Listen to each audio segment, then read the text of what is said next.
নির্দিষ্ট কোনো অংশকে আমরা যদি গ্রিন স্ক্রিন করতে চাই তাহলে যেভাবে করব। তো আমরা আজকে এখানে দেখতে পাচ্ছি ঘূর্ণায়মান একটি পৃথিবী। আমরা এই পৃথিবীটিকে গ্রিন স্ক্রিন করব, অর্থাৎ শুধু পৃথিবীটি থাকবে কিন্তু চারপাশে যে কালো অংশ এটি গ্রিন স্ক্রিন হয়ে যাবে। তো এটা কিভাবে করা যায় আমরা দেখি।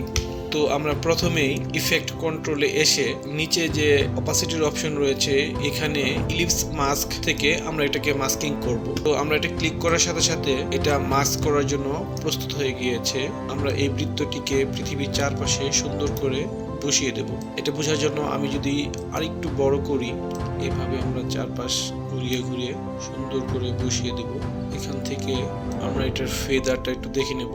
আমরা এখান থেকে একটু হালকা ফেদার করে দেব যাতে সাইডগুলো বোঝা না যায়। এখন আমরা প্রজেক্ট প্যানেলে যাব, যে নিউ আইটেম থেকে আমরা কালার মেটে যাব। কালার মেট থেকে গ্রিন কালার চয়েস করব। ওকে, তো এই গ্রিন কালার নিচের লেয়ারে বসিয়ে দিব।